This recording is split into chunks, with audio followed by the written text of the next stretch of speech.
شیطان بعض لوگوں کے ذہنوں میں یہ وسوسہ ڈالتا ہے کہ میں تو دین کے قریب ہو رہا ہوں، اللہ کے قریب ہو رہا ہوں، اور مجھ پر آزمائشیں کیوں آ رہی ہیں؟ سنو سبحان اللہ، اللہ کے حبیب علیہ الصلوۃ والسلام کی کیا شان ہے۔ اعلیٰ حضرت ایسے ہی نہیں کہتے کہ میں نثار تیرے کلام پر، ملی یوں تو کس کو زبان نہیں، وہ سخن ہے جس میں سخن نہ ہو، وہ بیان ہے جس کا بیان نہیں۔ میرے آقا نے کم و بیش 1450 سال پہلے یہ مسئلہ سالو کر دیا۔ حضرت سیدنا سعد بن ابو وقاص رضی اللہ تعالیٰ عنہ فرماتے ہیں کہ میں نے عرض کی یا رسول اللہ صلی اللہ تعالیٰ علیہ وسلم، سب سے زیادہ مصیبتیں کن لوگوں پر آئیں؟ گلی مکا دی نا، پنجابی بچ کہتے ہیں نا، گالی بات ہی ختم کر دی۔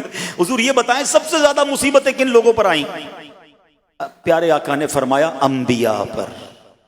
اللہ اکبر، اللہ کے سب سے قریب تو انبیاء ہیں نا، انبیاء پر، پھر ان لوگوں کے بعد جو لوگ بہتر ہیں، پھر ان کے بعد جو بہتر ہیں۔ سنو اب اگلا جملہ، بندے کو اپنی دینداری کے اعتبار سے مصیبت میں مبتلا کیا جاتا ہے۔ اگر وہ دین میں سخت ہوتا ہے اس کی آزمائش بھی سخت ہوتی ہے، اگر وہ دین میں کمزور ہوتا ہے تو اللہ عز و جل اس کی دینداری کے مطابق اسے آزماتا ہے۔ بندہ مصیبت میں مبتلا ہوتا رہتا ہے یہاں تک کہ اس کے دنیا میں ہی اس کے سارے گناہ بخش دیے جاتے ہیں۔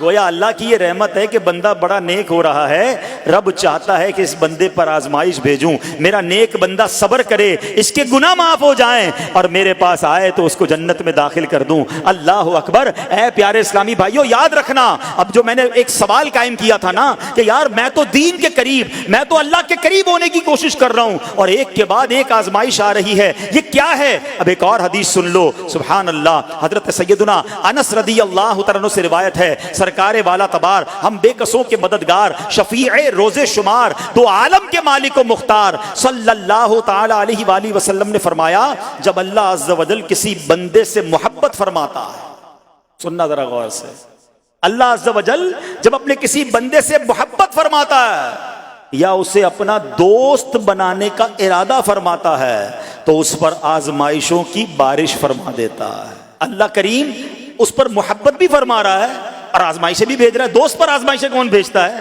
دوست کو تو راحتیں ڈالی جاتی ہیں۔ ہائے ہائے، اب یہی تو امتحان ہے، یہی تو چیک ہے۔ سنو، نبی پاک فرماتے ہیں جب اللہ اس پر آزمائش بھیجتا ہے نا، وہ بندہ اپنے رب کو پکارتا ہے، اے میرے رب عز و جل، تو اللہ فرماتا ہے میرے بندے تو جو کچھ مجھ سے مانگے گا میں تجھے عطا فرماؤں گا، تو جلد ہی تجھے دے دوں گا اور اسے تیری آخرت کے لیے ذخیرہ کر دوں گا۔ سبحان اللہ۔ یعنی اللہ والوں کو آزمایا جاتا ہے، ان کے درجات بلند کیے جاتے ہیں، ان کے گناہ معاف کیے جاتے ہیں۔ تو اے میرے پیارے اسلامی بھائیوں، کبھی بھی یہ ذہن میں خیال مت لانا کہ یار میں دین میں قریب آ رہا ہوں، میری آزمائشیں بڑھ رہی ہیں۔ سمجھ لو امتحان شروع ہو گیا ہے، ٹیسٹ شروع ہو گیا ہے، اب اس ٹیسٹ میں مجھے کامیاب ہونا ہے اور اللہ کے مزید قریب جانا ہے۔ زندگی میں جو گناہ ہو گئے ہیں یہ میرے گناہوں کا انشاءاللہ کفارہ بن جائے گا، میرے درجات کی بلندی کا سبب بن جائے گا۔ اللہ سے عرض کرنا، اے مولا میں تیری رضا پر راضی، میں تیرے فیصلوں پر راضی، اب تک جو دیا تھا تو نے دیا تھا،